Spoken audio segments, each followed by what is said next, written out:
Quantos acharam? Quantos leram, né? É uma pergunta que não quer calar. Quantos começaram a ler? Amém, amém, amém. Quem mais? Então, nós estamos estudando livros de Esdras e eu quero motivar os irmãos a ler o livro. Ler o livro.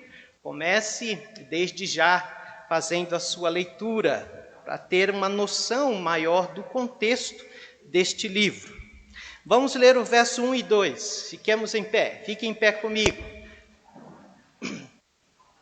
Laércio, está ok aí? Amém, amém. Esdras, capítulo 1, verso 1 e o verso 2. Diz assim: no princípio,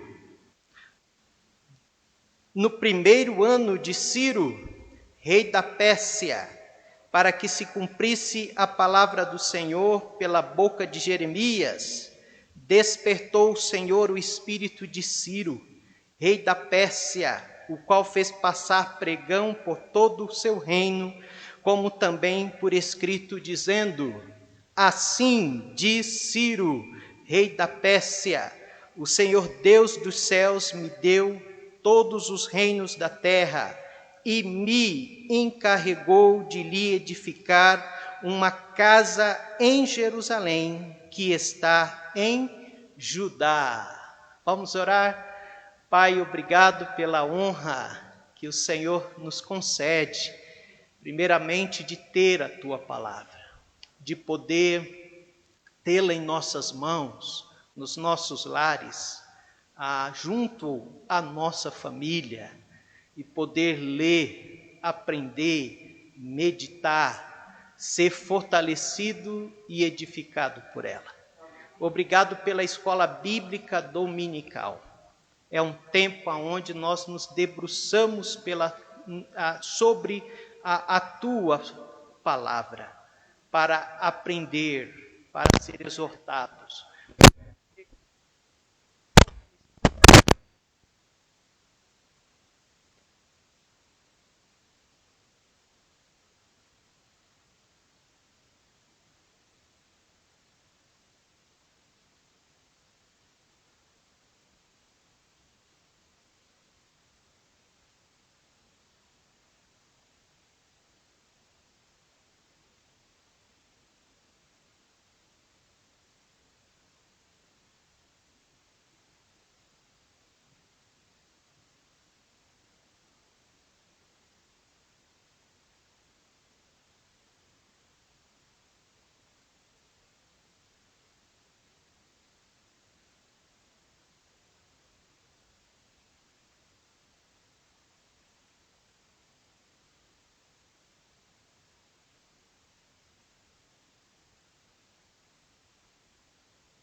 Então, uma lição que nós tiramos do versículo 1 é essa: Deus conduz a história e determina o tempo da história. Você crê nisso? De que Deus está conduzindo a história de hoje, mas não somente uma história geral, ampla, mundial, mas Deus dirige a minha história. Eu estou aqui hoje porque Deus conduziu a minha história até aqui. Você está aqui hoje porque Deus conduziu a sua história até aqui. Então nós precisamos crer nisso. E quando nós entregamos as nossas vidas ao Senhor, é Ele que conduz a nossa história. Perfeito? Versículo 2 vai nos dar uma segunda lição. Eu estou sendo um pouco rápido porque nós já passamos por estas lições, né? Versículo 2, querido, vai dizer assim: Assim Ciro, rei da Pérsia, o Senhor Deus do céu, ele disse, né? Me deu todos os reinos da terra e me encarregou de lhe edificar uma casa em Jerusalém, que está em Judá. A segunda lição que nós aprendemos é que Deus governa com propósito. Ele não somente governa com soberania, mas ele governa com propósito. Há um propósito no governar do Senhor. Então nós sabemos que este Ciro, conforme a história, ele era um administrador capaz. Ele era um líder militar efetivo. Ciro, meus irmãos, era um político astuto. Deus o vai chamar, o próprio Deus vai chamar de meu pastor, meu ungido. Ele foi um líder iluminado, ele foi um líder benevolente. Deus vai usar a vida desse homem. E ele entendeu de que foi a mão de Deus que estava guiando a sua vida.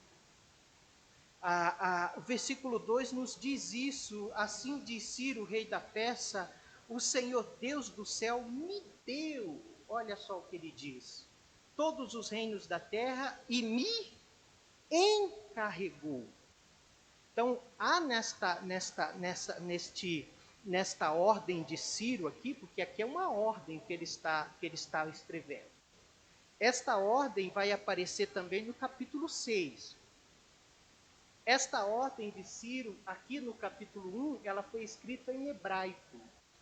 Alguns comentaristas bíblicos acham que foi Daniel que escreveu esta ordem do rei Ciro. Agora, no capítulo 6, essa ordem vai aparecer, ela vai estar escrita no aramaico. E esta cópia em aramaico vai ficar na Pérsia. Esta cópia em hebraico, o povo de Israel vai trazer para a Jerusalém, quando eles estão voltando para Jerusalém. Então, ele entende que ele foi levantado por Deus para abrir caminho para os exilados, para aqueles que estavam lá na Babilônia. E ele se desempenhou nessa função. Ele fez essa função com excelência. Então, tanto que ele diz, o Senhor Deus do céu me deu e me encarregou de edificar uma casa em Jerusalém. É lógico que Ciro tinha suas razões, mas o Senhor tinha dele. Amém? Nós agimos com muitas vezes, com a nossa razão de fazer determinada coisa. Mas por cima daquela sua razão, daquele seu intento, o Senhor tem a dele. Ciro estava no propósito de ganhar, de expandir o seu império. Nós vamos ver porque ele liberou os povos que estavam cativos lá. Ele tinha sua razão, mas o Senhor tinha as dele. Então é maravilhoso saber isso. Por que eu trouxe essa imagem aí? Dá para os irmãos enxergarem bem essa imagem? Dá ou não? Este rolo aí, amados irmãos, na verdade é um documento histórico. Este documento histórico é chamado Cilindro de Ciro. Cilindro de Ciro. Deixa eu ver. É isso aí. É como se fosse um vaso de barro, né?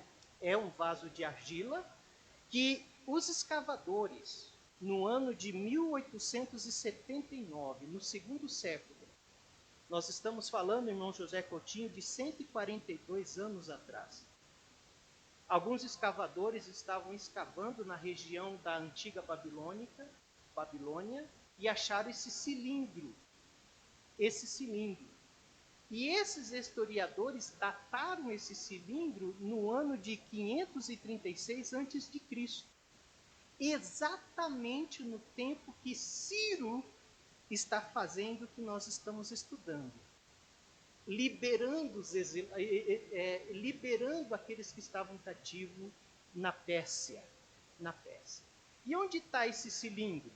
Se os irmãos que gostam de viajar bastante, os irmãos que têm bastante dinheiro aí, o dia que você for para Londres, você vai poder ir no Museu Britânico e você procurar onde fica o cilindro de Ciro. Com certeza vai ter alguém que vai te encaminhar para você ver este cilindro de Ciro. E o que estava escrito neste cilindro? O que está escrito neste cilindro? Está escrito o seguinte, olha o que Ciro escreveu, irmão José Coutinho. Devolvi a estas cidades sagradas, cujos santuários estão em ruínas, há muito tempo, as imagens que viviam neles e estabeleci para elas santuários permanentes.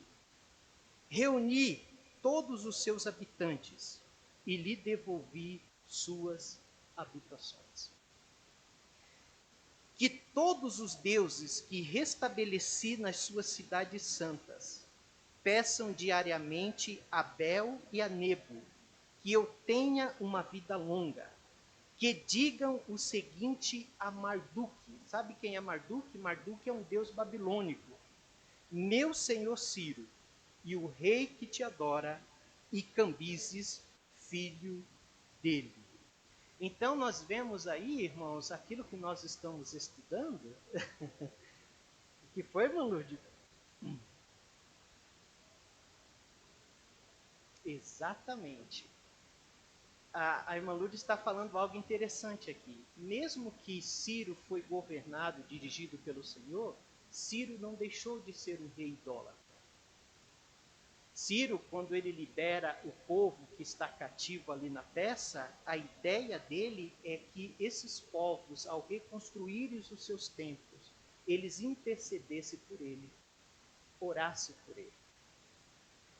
Então ele não está falando de Israel propriamente dito no cilindro, ele não cita Israel no cilindro, mas ele cita este seu ato de que ele liberou os povos que estavam cativos para suas terras, para edificar a sua religião. Ciro, ele tinha uma ideia, amados irmãos, de Deus, como se fosse um Deus regional. Veja aí o versículo 4, que você descobre isso claramente no versículo 4. E todo aquele que ficar, Ciro falando, atrás em algum lugar em que andar peregrinando, os homens do seu lugar os ajudarão com prata, com ouro, com bens e com gado, além das dádivas voluntárias para a casa de Deus, que está em Jerusalém. Então note que Ciro ele tinha uma ideia limitada de Deus, esse Deus de Israel. Para ele, ele cria que Deus era uma divindade local, o Deus que está em Jerusalém, retido em Jerusalém. Mas nós vimos um tempo atrás uma mensagem, eu fui aqui na escola dominical, que era a ideia de muitos povos daquelas nações, inclusive do povo de Israel. Quem que nós falamos que tinha essa ideia? Você não lembra? Um tempo atrás? Lembra de Jacó? Jacó, quando ele chega naquele lugar, coloca a pedra, ele tem aquela visão. Qual foi a palavra de Jacó? Olha, o Deus dos meus pais estão aqui e eu não sabia. Eu pensei que o Deus dos meus pais era só lá de Jerusalém, da cidade deles. Então eles tinham uma ideia de Deus local. Não tinham uma ideia de um Deus soberano que abrange todo o universo, toda a terra. Então, mesmo Ciro liberando o povo de Israel, não significa que Ciro se converteu ao Deus de Israel, ao nosso Deus. Perfeito, meus irmãos? Então, qual é então o propósito de Deus? O propósito de Deus é reedificar os muros, o templo, a religião do seu povo. Abra a Bíblia dos irmãos para Isaías 44, 28. Irmãos, os irmãos fiquem à vontade para acrescentar a aula, tá? Fazer algum comentário. Esta é uma aula de escola dominical, não é um monólogo, mas que seja um diálogo aqui. Amém? Eu quero aprender juntos.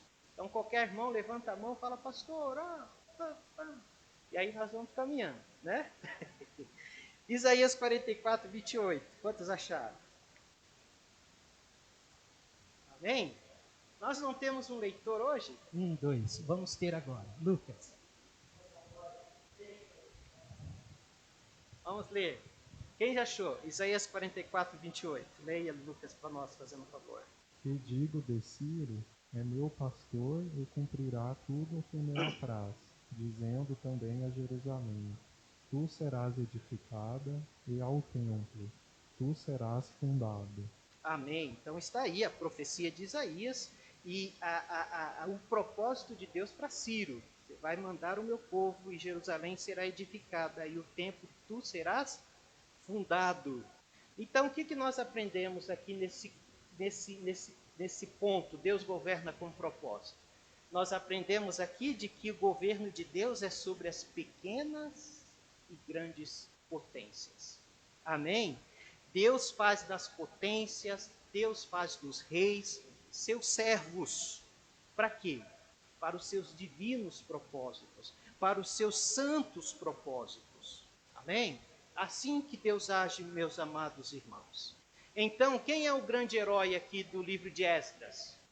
É Deus ou é Ciro, irmãos? É Deus. Deus é o grande herói aqui, não é Ciro. Ciro está sendo apenas alguém que ele está usando. O grande herói desta história é o próprio Deus. É o próprio Deus. Uma terceira lição. Alguém? Uma terceira lição sobre esse capítulo é que Deus governa dirigindo para a sua missão. Ele governa soberanamente, ele governa com propósito e ele governa para uma missão. Há uma missão que ele quer efetuar. E nós precisamos ficar atentos a isso. Então, voltando a sua Bíblia para Esdras capítulo 1, nós já lemos o versículo 2 e 3. Versículo 2, nós temos Ciro fazendo esta convocação, ou melhor, esta ordem. Versículo 3, ele vai fazer a convocação, e essa convocação, quem quiser descer, pode descer, fica à vontade. Todos podem descer para Jerusalém. No versículo 4, o que acontece com os que não querem descer? Fala, eu não quero ir para Jerusalém, eu estou bem aqui na Pérsia. Veja o que você deveria fazer. Versículo 4, leia para nós. E todo aquele que ficar atrás em algum lugar em que eu andar peregrinando, os homens do seu lugar o ajudarão com prata, com ouro, com bens e com gados, além das dádivas voluntárias para a casa do Senhor que está em Jerusalém. Amém. Duas expressões aqui que devem chamar a nossa atenção no versículo 4. Primeiramente, a eles, os judeus, qualquer judeu devoto, ao ouvir esta divulgação de Ciro, deveria lembrar de duas coisas. Primeiramente, o próprio profeta Isaías havia profetizado de que os remanescentes voltariam. Ao ler essa promulgação de Ciro, os judeus devotos, opa, chegou o tempo. A palavra de Deus está se cumprindo. E nós somos esses remanescentes. E nós vamos voltar para Jerusalém. Mas há uma segunda coisa que deve chamar a atenção deles aqui. Qualquer judeu devoto ia lembrar de que um dia Deus tirou os seus antepassados do Egito. E naquela ocasião, o que aconteceu? Deus mexeu no coração de quem? Dos egípcios. Para quê? Para ajudar. Qualquer judeu devoto ia lembrar, falar, Deus está repetindo a mesma história. Da mesma forma que ele mexeu no coração dos egípcios, agora aqueles que estão ficando, eles estarão doando, ofertando para aqueles judeus que estão voltando para Jerusalém. Isaías vai chamar esta época aqui, profetizar esta época como um segundo êxodo. Como um segundo êxodo. Houve o primeiro êxodo, saída do Egito, e agora está acontecendo um segundo êxodo. Por que essa contribuição é importante, amados irmãos? Por que essa contribuição é importante? Porque essa contribuição mostra para nós de que desde o tempo bíblico, Deus trabalha com oferta missionária. Deus trabalha com uma missão missionária. E quem deve apoiar esta missão missionária é aqueles cujo coração Deus mexer, Deus trabalhar.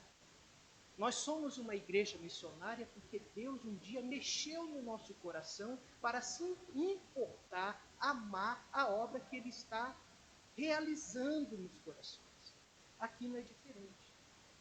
Ele vai mexer no coração do povo e o povo vai dar ouro, vai dar gado, vai dar prata para apoiar aqueles que estão voltando.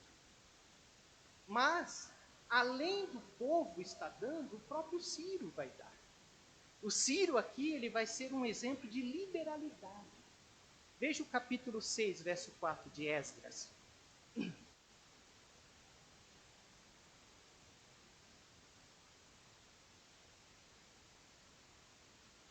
Houve verba dos tesouros real da Pérsia. Olha como Deus faz, né, a obra dele. Né? Ele mexe no coração dos reis, para os reis darem dos seus tesouros. O que diz aí, Lucas 6,4? Com 3 carreiras de grandes pedras e uma carreira de madeira nova, a despesa se fará da casa do rei. Amém? A despesa é de quem? É minha, Ciro falou. Isso aí eu vou bancar. O tesouro real vai ajudar. Então houve contribuição do povo e também contribuição do próprio tesouro real. Do próprio tesouro real. Então muitos foram e outros ajudaram. E assim é hoje. Muitos vão. E a igreja vai. A igreja vai. A igreja pode. Você não pode ir, mas você é aqueles que ficam. E você pode dar.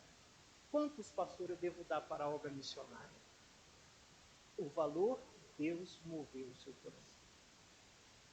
O valor de que Deus moveu o coração desse povo. Ah, eu tenho ouro, então eu vou dar ouro. Eu tenho prata, eu vou dar prata. Eu tenho gado, então eu vou dar o gado. Então, esse é o agir de Deus. Ele sustenta a sua obra com o seu próprio povo. Ele cumpre o seu propósito com o seu próprio povo. Amém, meus irmãos? Muito bem, versículo 5, vamos caminhar. Volta lá para Esdras. O que diz o versículo 5, brother Lucas? Vamos lá. Então se levantaram os chefes dos pais de Judá e Benjamim, os sacerdotes e os levitas, com todos aqueles cujo espírito Deus despertou, para subirem a edificar a casa do Senhor que está em Jerusalém.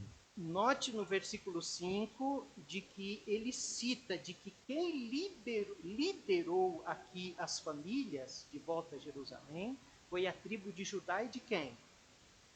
Benjamim. Será que ele teria necessidade de dizer isso para nós? Porque nós sabemos de que a única tribo que foi levada cativo para a Babilônia foi a tribo de Judá, juntamente com alguns de Benjamim. Por que ele está dizendo aqui? Há um ensinamento que nós precisamos nos ater aqui.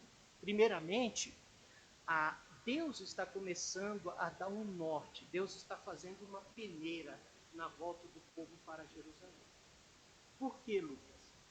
Lembra que quando Jacó sai da sua terra e vai para o Egito, a palavra de Deus diz que Jacó levou tudo o que ele tem. Seus servos, suas servas. Os servos e as servas, naquele tempo, antes do cativeiro, fazia parte da família. Tanto que Sara tinha uma serva, que nacionalidade? Egípcia. Ela fazia parte da família.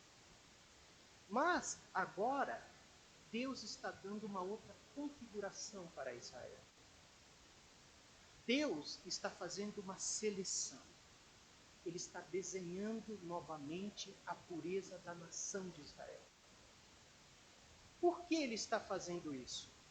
Porque naquela época, quando o povo não somente na época de Jacó, mas nós podemos lembrar também quando o povo entra em Canaã, na liderança de Josué, o povo vai olhar para as mulheres da terra, lembra? E vão casar com elas, vão constituir famílias com elas. Então ali uma miscigenação, uma mistura de raças ali. Mas agora aqui as coisas estão sendo diferentes. Por que está sendo diferente? Porque aquilo trouxe problema para a nação de Israel. Aquela miscigenação de cultura isso foi levado para dentro do templo, isso foi levado para a adoração, isso foi levado para a fé. E essas coisas foi deteriorando a religiosidade e a pureza do povo. Agora não. Só vai quem realmente tiver credencial. Você é judeu? De que família que você é? Senão você não vai. Deus está desenhando uma pureza da nação. Como nós podemos saber disso? Tá? Vamos comigo para capítulo 2 aí, versículo 58.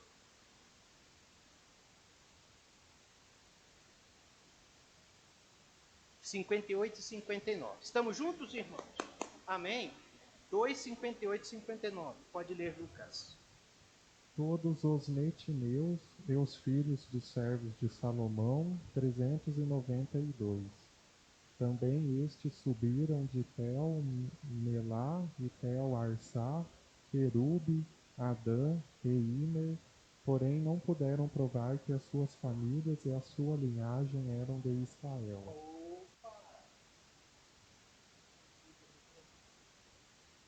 E que família, que tribo que você é? Eles eram servos de Salomão, mas eles não faziam parte da linhagem de Israel. Veja agora o versículo 62, 61 e 62. E dos filhos dos sacerdotes, os filhos de Abaías, os filhos de Cós, os filhos de Barzilai, que tomou mulher das filhas de Barzilai, o Gileadita, e que foi chamado do seu nome. Olha esses. Estes procuraram seu registro entre os que estavam registrados nas genealogias, mas não se acharam nelas. Assim, por imundos, foram rejeitados do sacerdócio. Você não faz parte da linhagem de Arão, os levitas. Você não. Eles vão ser excomungados do sacerdócio. O que Deus está fazendo? Deus está fazendo uma pureza da nação. Agora, eles vão errar, porque eles vão chegar lá e vão casar com mulheres do mesmo erro que eles cometeram em Canaã, que eles vão cometer novamente. Veja o versículo capítulo 9. E isso vai ser uma tristeza para o coração de Esdras. Esdras vai ficar chateado, irmão, com eles. Leia para nós Lucas do versículo 1 até o versículo 2 do capítulo 9. Acabadas, pois, estas coisas, chegaram-se a mim os príncipes, dizendo: o povo de Israel, os sacerdotes e os levitas, não se têm separado dos povos destas terras. O mesmo erro. Seguindo as abominações dos cananeus, dos heteus, dos ferezeus, dos jebuseus, dos amonitas, dos moabitas, dos egípcios e dos amoreus. 2. Porque tomaram das suas filhas para si, e para seus filhos, e assim se misturou a linhagem santa com os povos destas terras.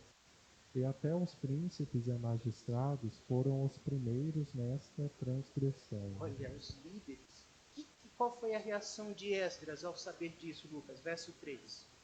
E ouvindo eu tal coisa, rasguei as minhas vestes e o meu manto, arranquei os cabelos da minha cabeça e da minha barba, e sentei-me atônito. Será que esta postura de Esdras, o que mostra para nós? Mostra uma profunda tristeza, uma profunda decepção. O que mais, meu gente? Não aprendeu. Então Esdras chega ao ponto de arrancar os cabelos, raspar a barba, ele senta atônito. Me ajuda, irmã, atônito, decepcionado. De novo. Sabe o que é o mais bonito? Esdras é o homem da palavra. Ele vai trazer a palavra. E o povo vai se arrepender. E o povo vai despedir as suas mulheres. Tamanho arrependimento, olha, infelizmente. Nossa. Então tudo isso mostra que Deus está fazendo uma pureza na nação. Então por isso que aparece aqui a tribo de Benjamim e Judá. O escritor mostra para nós quem desce, quem vai descer. Faz parte da linhagem. São descendentes puros da linhagem de Israel. Agora, irmãos, versículo 6, nós vamos caminhar. E todos que habitavam nos arredores, veja, os vizinhos também vão contribuir, né? Lhes firmaram as mãos com vasos de prata, com ouro, com bens, com gado, com coisas preciosas, além de tudo que voluntariamente se deu. Esse voluntariamente se deu, nós sabemos que eles deram para o povo que estava viajando e também para o templo. Vocês precisam dar para o templo que vai ser edificado lá, reedificado lá. Então, essas são as ofertas voluntárias aqui. Versículo 7, Lucas, vamos lá. Peraí, irmãos, deixa eu fazer uma aplicação aqui. Note que quando Deus manda o povo descer, não desce a maioria, desce alguns. O que nós aprendemos com isso? De que o Deus que nós servimos, ele tem um princípio que ele tem aplicado há muito tempo. Ele não trabalha com grandes batalhões. Deus não trabalha com grandes multidões. Ele trabalha com poucos. Ele trabalha com aqueles que o coração cujo ele moveu. E não são muitos, Laércios. A gente pode ver isso na história de Israel, na história bíblica e hoje. São poucos, né, Bacelange? Né, mana? Todos nós sabemos. Isso faz parte do agir do Senhor. Lembra do exército de Gideão? Quantos eram? A Bíblia diz que era 35 mil. Depois ele volte para trás os medrosos. Saíram 25 mil, ficou só 10 mil. Agora vamos fazer a prova da bebida da água. Quantos ficaram? 300. É com esses 300 que Deus vai lutar. Quando a gente olha para as multidões da Galileia, Judeia, para nós era multidão, mas em números de pessoas que habitavam ali, né? Na Judeia e Galileia, era uma porção pequena que estava ali. Depois Jesus chama os 12, dos 12 ele chama os 3 mais próximos. Dos próximos ele chama João, então ele trabalha, ele tem essa metodologia. Ele não trabalha com muitos, ele trabalha com aqueles que querem, com aqueles que estão dispostos. E é por eles que ele realiza a obra extraordinária. E eu e você possamos querer estar no grupo dos poucos, mas dos grupos que querem. Amém? Agora, Zacarias, falando desse tempo, exatamente desse tempo, ele vai trazer uma palavra grandiosa para nós. Vai lá. Zacarias, capítulo 4. Zacarias 4, versículo 6.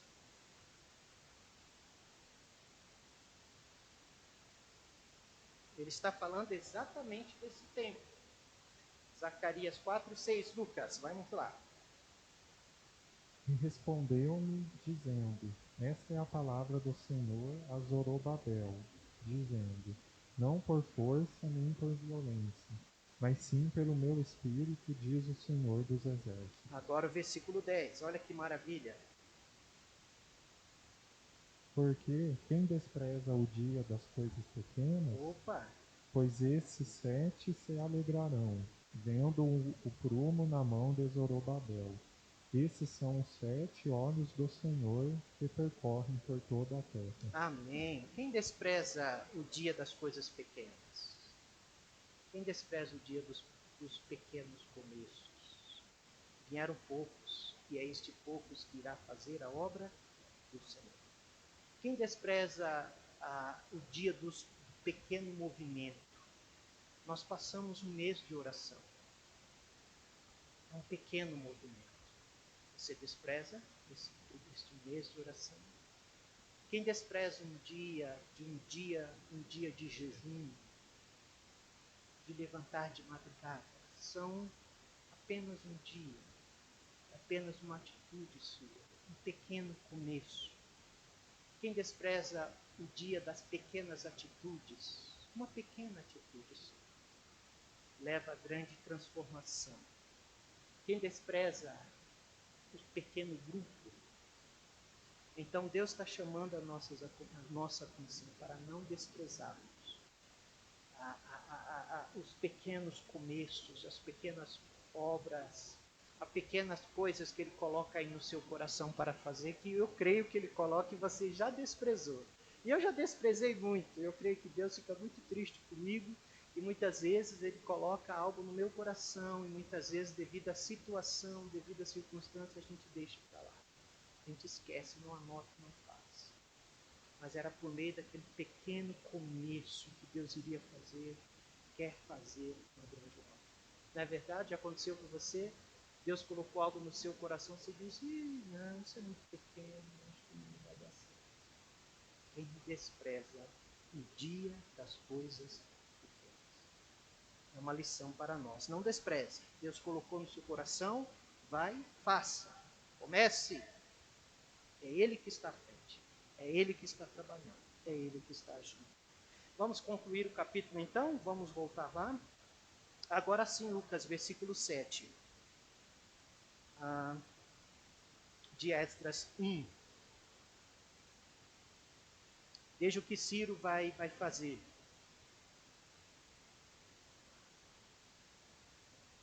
Esdras 1, 7.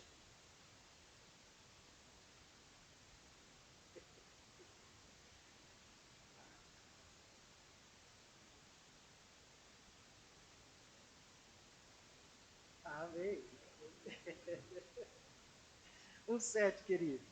Também o rei Ciro tirou os utensílios da casa do Senhor, que Nabucodonosor tinha trazido de Jerusalém e que tinha posto na casa de seus deuses.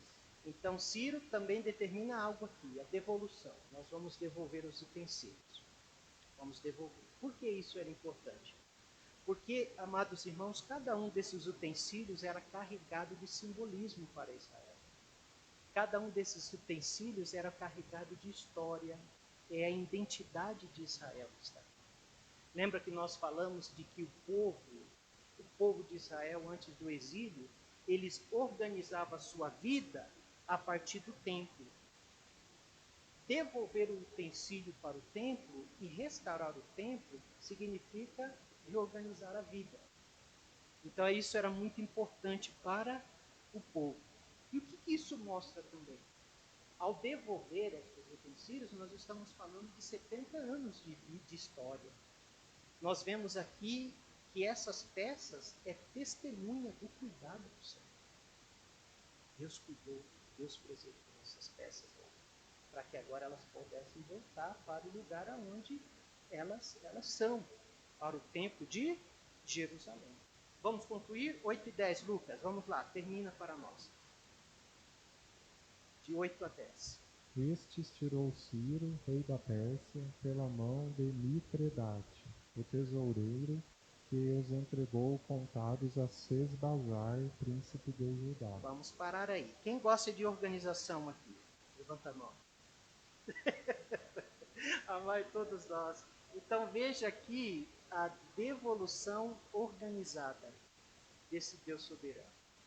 Todas essas coisas tinham um tesoureiro, e esse tesoureiro estava guardando, é Mitridade, e esse tesoureiro agora ele passa com toda a organização, tudo anotadinho para Sesbazar.